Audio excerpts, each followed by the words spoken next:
네, 우리가 지난 시간에 이제 잠깐 좀 마무리를 거의 다 했거든요. 우리는 하나님의 형상대로 지음받았고, 그리고 그 하나님의 형상이 나의 삶을 통해서 드러내는데, 하나님의 형상이라고 하는 것은 뭐냐? 바로 의와 거룩함과 그 다음에 찬송이라겠습니다. 그래서 그것을 통해서 하나님이 이 우주 만물을 통치하시는데, 그 하나님의 통치하심이 나를 통해서 증거돼야 된다, 나타나야 된다, 그 얘기입니다. 그게 그래서 하나님의 형상을 모범적으로 드러내신 분이 예수 그리스도시다 라는 얘기를 했습니다. 자, 그러면서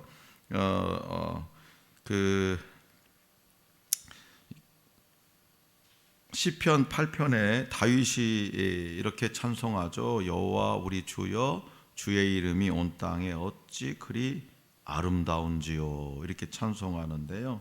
하나님의 형상으로 지은 사람이 만물을 다스리게 한 일들을 놓고 이렇게 생각하면서 이 다윗이 그렇게 찬송을 드린 겁니다. 그런데 그 형상이 그리스도 안에서 마침내 완성될 때가 이르면 하나님의 백성들은 새 하늘과 새 땅에서 영원한 복락 가운데 그와 함께 살고 그에게 영광을 돌리며 찬양을 드리며 살 겁니다. 이것은 에덴 동산에서부터 아담과 하와에게 가르쳐 주신 것인데, 이제 이 타락한 우리에게 다시 이것을 가르쳐 주시고 또 사랑하시는 아드님의 형상을 본받게 하신다는 거죠. 성부 하나님께서 미리 그렇게 정하셨고, 성령 하나님께서 그렇게 이끄시고, 우리 삼위 하나님께서 그러한 아름다운 일을 행하십니다. 그런데 이 세상은 자기의 지식이나 재물이나 어떤 지위를 자랑하려고 하는 거죠. 하나님을 찬송하지 않고 자기의 힘을 자랑합니다. 또한 자기 이름을 위해서 거짓말을 하고 다른 사람을 미워하고 해치려고 합니다. 하나님의 형상으로서 하나님을 이렇게 나타내고 하나님을 찬송하는 것이 가장 인간다운 모습이고, 하나님과 이웃을 사랑하고 거룩한 교제 가운데 살아가는 것이 창조의 뜻인데, 우리 인간은 거기에서 너무 멀리 떨어졌더라는 거죠. 그래서 하나님의 형상으로 지음받은 인간의 본 위치에서 떨어져서 비인간적이 되어버렸어요. 비인간적이. 그래서 주님의 창조와 구속의 아름다움을 생각할 때에 타락의 비참함도 더 깊이 깨닫게 됩니다. 이렇게 해서 세 번째 주일에서는 선한 창조와 그리스도의 구속을 전제하고서 우리의 죄와 비참함을 가르쳐 주신 거죠. 자, 이제 우리는 4주일째 제9문부터 11문을 오늘 말씀을 전하려고 합니다. 자, 몇 해 전에, 오늘은 그냥 좀 시간이 또 짧을 수 있으니까 나중에 제가 또 이거 문답을 할 때가 있거든요. 그때 하기로 하고, 예전에 몇 해 전에 모 그룹 회장에게 세금 추징금이 떨어졌어요. 얼마냐? 254억의 추징금을 하루당 5억 원씩으로 해서 50일만 교도소에서 노역하면 다 탕감해주는 이른바 황제 노역이라 불리는 아주 희한한 판결을 내린 사건이 있어서 아주 대한민국 국민들의 공분을 산 적도 있죠. 또 아동을 대상으로 추악한 범죄를 저지른 사람이 솜방망이 처벌을 받고 풀려난다거나, 추악한 죄를 짓고도 판사의 석연찮은 판결로 처벌을 피하고 승승장구하는 악인들을 자주 볼 수 있습니다. 이러한 소식들을 접한 많은 사람이 아주 동일하게 분노하곤 하는데요. 이처럼 세상의 재판장은 법에 어긋난, 심지어 상식에도 어긋난 판결을 내리는 경우가 많이 있더라는 거죠. 그러나 하나님은 어떠십니까? 하나님은 의로우신 재판장이신 그분께서는 결코 판결을 굽게 하시는 경우가 없고, 정하신 법에 따라서 공정하고 정의롭게 죄인을 심판하시는 분임을 시편 7편 11절에서 13절을 통해서 우리는 알 수 있습니다. 자, 우리 한번 다 같이 시편 7편 11절부터 13절입니다. 시작. 하나님은 의로우신 재판장이시며 매일 분노하시는 하나님이시로다. 사람이 회개하지 아니하면 그가 그의 칼을 가시며 그의 활을 이미 당기어 예비하셨도다. 죽일 도구를 또한 예비하시며 그가 만든 화살은 불화살들이로다. 아멘. 이 말씀에서 그 의로우신 재판장께서 인간의 죄악에 대해서 어떻게 반응하신다고 나와 있습니까? 그렇죠. 인간의 죄와 악에 대해서 매일 분노하고 계시고요, 회개하지 않는 이들을 향하여 심판을 준비하고 계신다는 거예요. 또 악인에 대한 하나님의 심판이 너무나 확실하고 그 결과는 사망이라는 겁니다. 그리고 하나님께서 그의 활을 이미 딱 당기어서 예비하셨다고 말씀합니다. 이 손가락만 튕기면 놓으면 끝나는 거예요. 화살을 활대 위에 매기고 시위를 당기면 그 다음은 표적을 향해서 쏘는 것만이 남아있죠. 하나님의 심판이 그렇다는 겁니다. 하나님의 심판. 근데 우리는 그게 눈에 안 보이니까 자기가 잘나서 똑똑해서 아무 죄도 없이 살아가는 것 마냥 살아가는 거죠. 모든 죄인이 시위가 당겨진 활 앞에 놓여 있다라는 말씀이에요. 그처럼 하나님의 심판은 확실하다는 거예요. 확실하다. 하나님의 심판은 분명히 있다라는 거예요. 그리고 그 심판의 결과는 사망이고 멸망입니다. 그렇다면 오늘 우리가 공부할 이 하이델베르크 요리문답에서는 이러한 사실에 대해서 어떻게 말하고 있을까요? 자, 이제 9번 문답입니다. 제가 문제를 낼 테니까 여러분들이 큰 소리로 답하세요.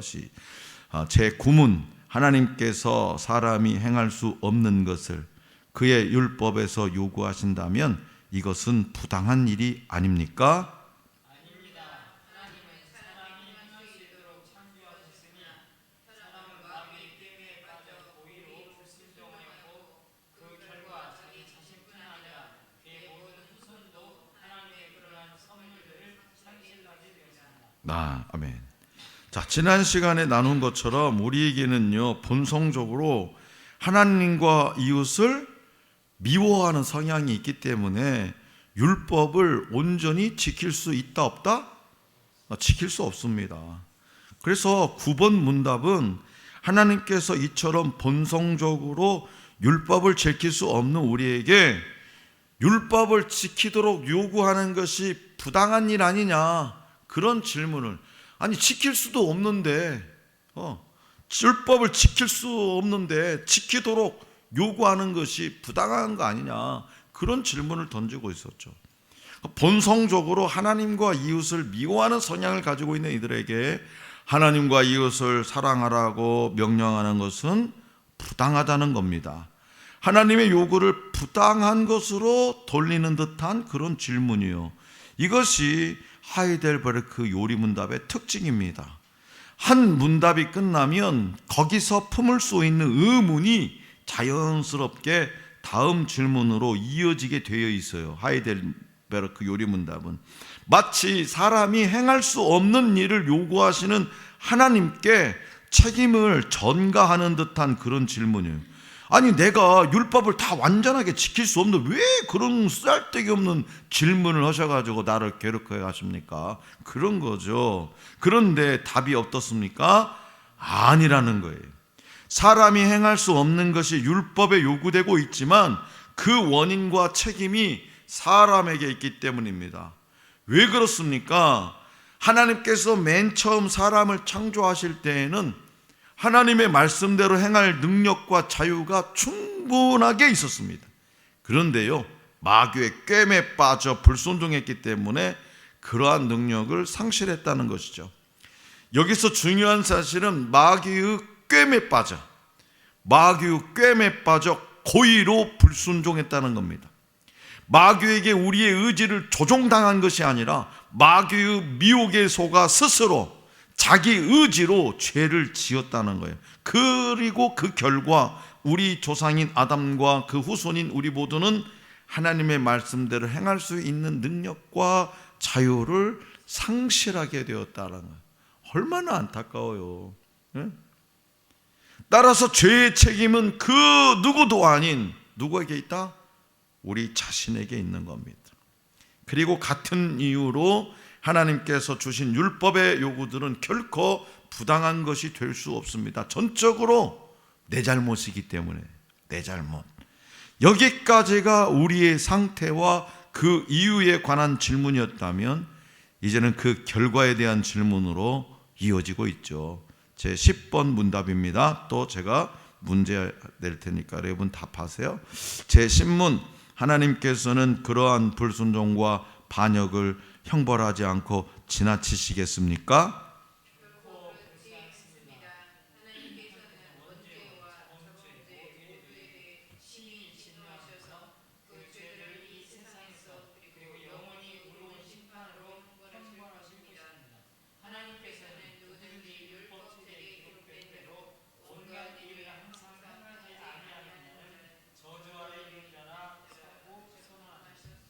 아멘.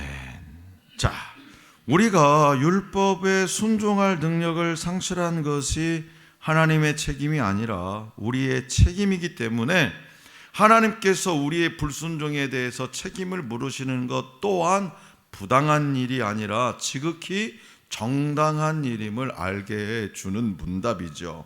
하나님께서는 우리의 원죄와 자범죄 모두에 대해서 심히 진노하십니다. 자, 원죄.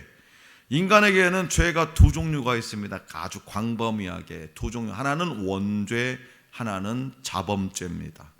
우리의 시조, 그러니까 인간의 시조 아담의 타락으로 인한 인류 전체의 죄책이 바로 원죄입니다. 흔히 죄악된 본성이라고 불리는 것으로서 아담의 후손으로 태어난 모든 인간은 이 죄악된 본성을 가지고 태어납니다. 방금 어머니 뱃속에서 태어난 아이도 이런 죄악된 본성을 가지고 태어나서 이 아이를 죄인이라고 하는 거예요.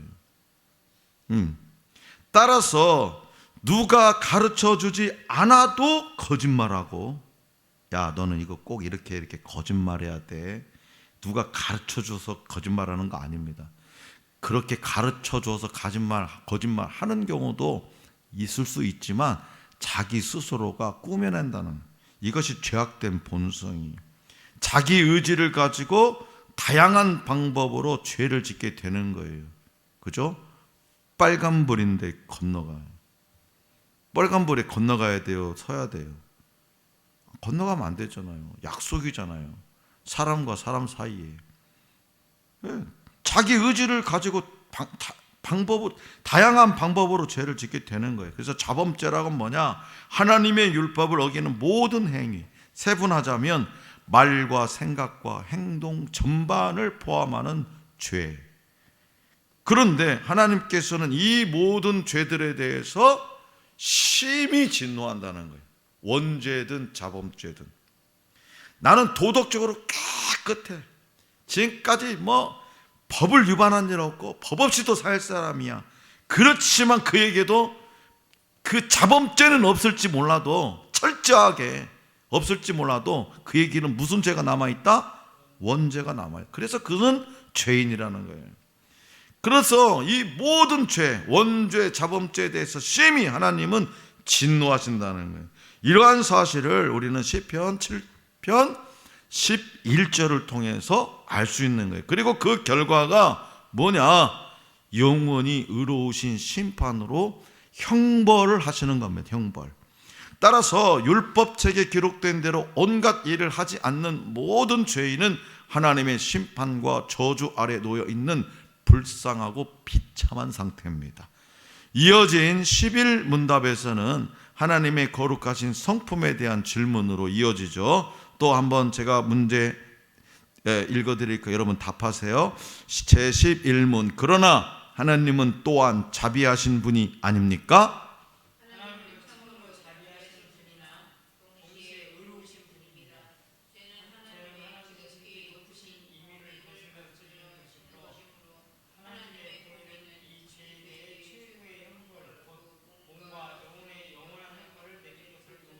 아멘. 지극히 높으신 엄위를 거슬러 짓는 것이므로 죄는 하나님의 지극히 높으신 엄위를 거슬러 짓는 것이다라는 거예요. 자, 이 문답이 말하는 대로 하나님께서는 자비하신 분입니다. 하나님의 자비는 악인에 대한 심판을 늦추어서 회개할 기회를 주고 궁극적으로는 그들을 용서하기까지 나아가는 거죠. 그래서 저와 여러분들은 그 기회를 붙잡은 거예요. 회개할 기회. 이 기회는요, 이 세상의 그 어떤 기회하고는 비교할 수 없는 겁니다. 회개할 기회를 붙잡았어요. 그래서 우리가 회개하고 하나님께서 심판을 늦춰 주시는 그 회개의 기회. 네.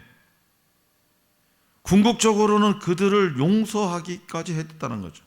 그러나 하나님은 동시에 의로우신 분이시기에 죄에 대해서는 반드시 심판하셔야만 합니다. 만일 악을 보고도 심판하시지 않고 그냥 간과한다면 이는 하나님의 공의를 훼손하는 일이죠. 하나님 스스로가. 그런 하나님을 누가 믿겠습니까? 저라도 안 믿죠. 하나님이 공의로우신 분이 아니라는 것이 되는 거죠. 따라서 하나님께서는 죄인의 몸과 영혼 전체에 대해서 영원한 형벌을 선포하시고 그대로 행하시는 분이에요. 세상을 보면요, 많은 부조리가 존재합니다. 약하고 힘없는 선량한 사람이 고통당하는 일이 부지기수고요, 악인들이 형통하는 모습을 자주 보게 됩니다. 세상에 오늘 다 뉴스 봤잖아요. 다 50억 클럽 돈 받았는데 뇌물이 아니라고 법원에서 판결했잖아 오늘. 응? 그게 퇴직금으로 합당하대요. 월 380만 원짜리가 12년 근무했는데 12년 근무하면 퇴직금이 딱 5천 몇백만 원 되더만요. 5천 몇백만 원 퇴직금이. 근데 50억을 줬는데 세상에 그게 퇴직금 뇌물죄가 아니라는 거예요. 판결 났어요. 여러분은 그런 뉴스를 보고 어떤 생각이 듭니까? 우리같이 약하고 아버지가 국회의원이 아니라서 약하고 힘없는 선량한 사람이 고통당하는 일이 부지기수고요, 악인들이 형통한 모습을 보게 되면 이러한 부조리를 보면서 우리는 무엇을 느낍니까? 오늘 저처럼 분노하십니까? 아니면 안타까우십니까? 11번 문답은요, 이러한 부조리들의 결과를 말해주고 있습니다. 뭡니까? 악한 일을 행하는 자들은 반드시 하나님의 심판에 직면하게 되어 있다는 겁니다. 그것은 마치 시위에 매겨진 이 화살이 언제든지 발사될 준비가 되어 있는 것처럼 반드시 일어날 일이라는 거죠. 그럼에도 악인들이 당장 멸망하지 않는 것은 하나님의 자비로우신 성품 때문이에요. 그들이 회개하고 돌아올 기회를 주시려고 심판을 유예하고 계실 뿐이라는 말이죠. 따라서 우리는 이러한 부조리들을 보면서 하나님의 때가 오길 기다리며 기도하면 됩니다. 오늘 저같이 분노하거나 막 이렇게 하지 말고 기도하면서 하나님의 때가 오길 기다리면 돼요. 언젠가 반드시 그 죄에 대한 대가를 치르게 될 겁니다. 그리고 그 결과는 몸과 영혼에 가해지는 영원하도 가혹한 형벌입니다.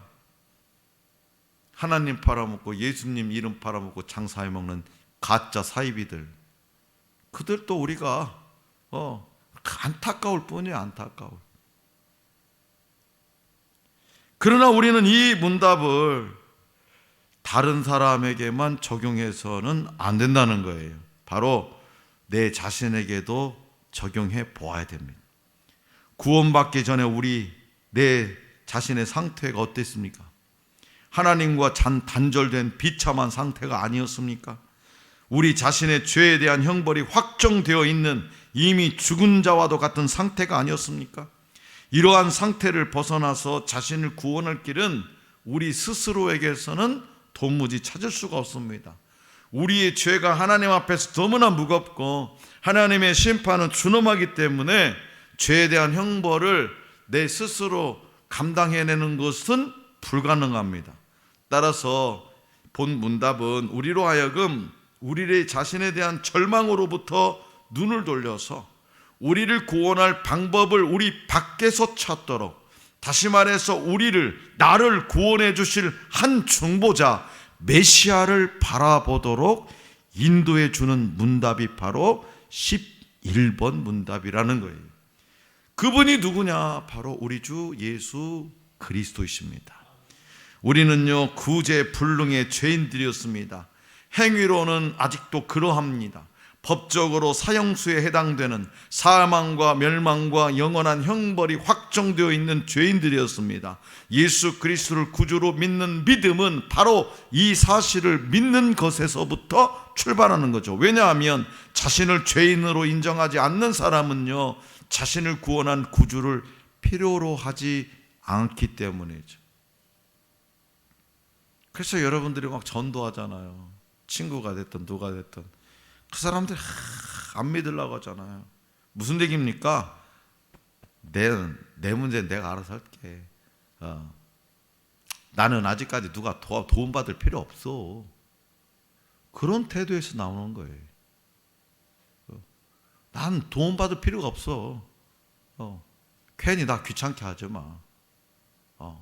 그래도 삼시세끼 밥 잘 먹고 아픈 데 없고 건강하고 근심 걱정 없고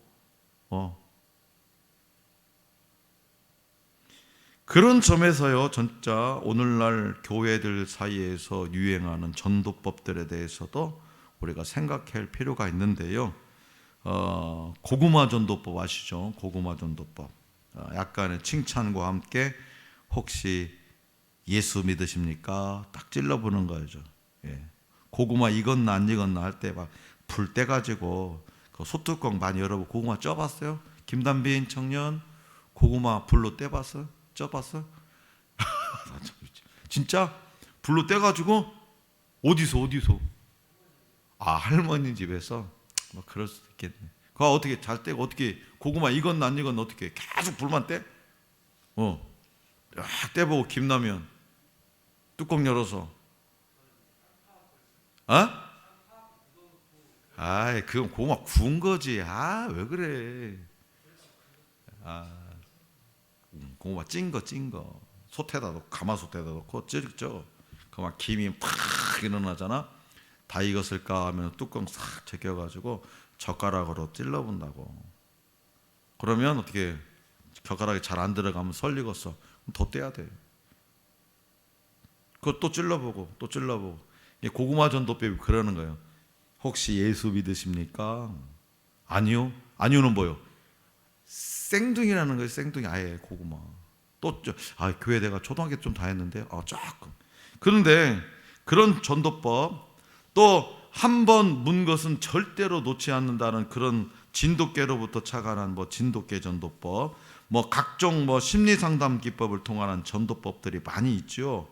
이들의 그 전도법, 그 전도에 대한 열정만큼 우리가 배워야 되죠. 다만 전하는 내용에 있어서는요, 우리가 고개를 가우뚱하게 될 때가 많습니다. 여러분, 전도가 뭐예요, 진짜? 전도. 이 전도의 정의를 정확하게 알아야 우리가 전도할 수 있어요. 그냥 무조건 교회 데리고 오는 거예요. 전도의 의미, 정의를 정확하게 알지 못하니까 내가 전도를 못하는 거예요. 전도는요, 죄인을 불러서 구원하시는 하나님의 유효한 부르심의 수단이에요. 죄인을 불러서 구원하시는 하나님의 유효한 부르심의 수단. 그래서 전도는 인간의 죄인됨과 비참함에서 출발하고요, 예수 그리스도의 십자가와 그 공로, 부활을 포괄하는 내용을 담고 있어야 돼요. 당신 죄인입니까? 무슨 얘기야? 나는 법 없이도 살아왔어. 그런 사람에게 뭐예요? 법 없이 살아. 아니, 당신은 그렇게, 자, 죄에 대해, 죄는 두 가지가 있는데 원죄와 자범죄가 있어. 당신은 법 없이도 살 사람이야. 내가 알아. 그러나 그 자범죄는 100% 짓지 않았다 할지라도 당신은 이미 죄인으로 태어났어. 그 죄를 용서받으려면 예수님을 만나야 돼.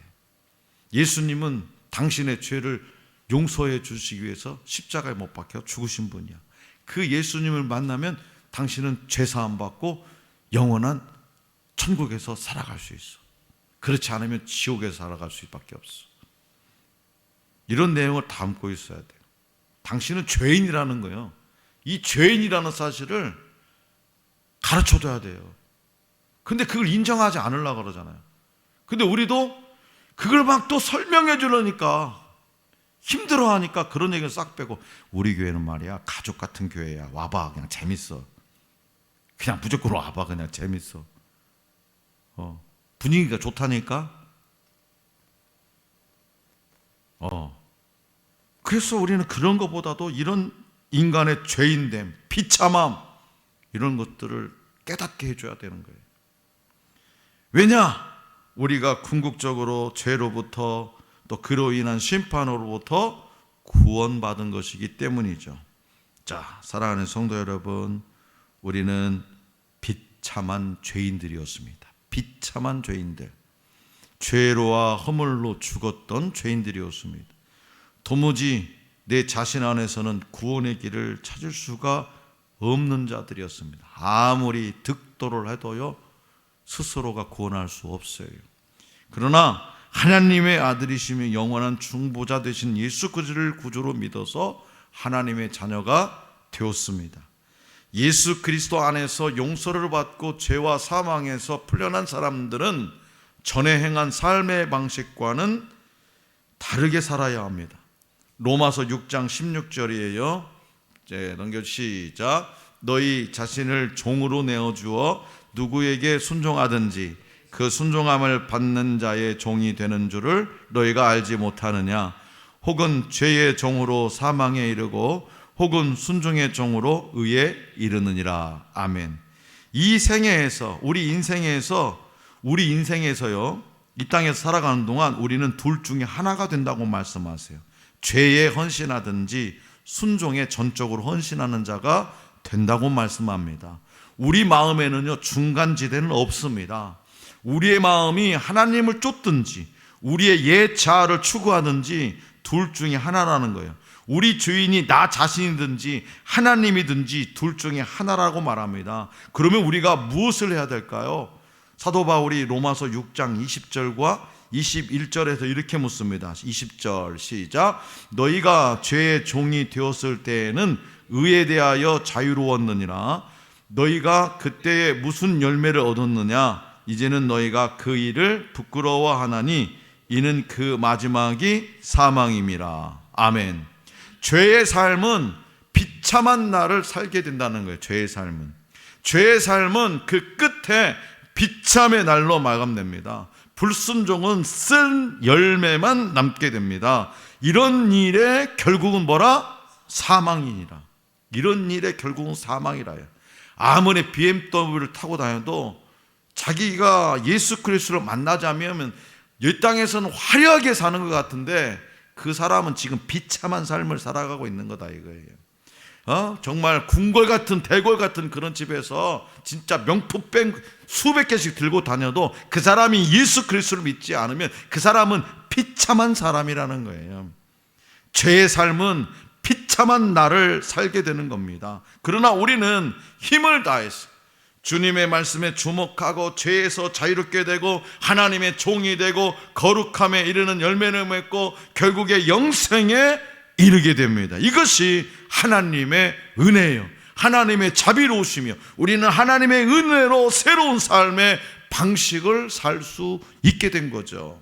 그러므로 우리 자신에게서는요, 내 자신에게서는 구원의 길을 찾을 수가 없던 구제불능의 죄인을 불러 구원하시고 자녀로 삼아주신 하나님의 은혜에 감사하고 그 은혜의 크기와 넓이와 높이를 깊이 깨달아서 그 구원의 은혜를 더 풍성하게 누리며 살아가는 저와 여러분이 될 수 있기를 간절히 기원합니다.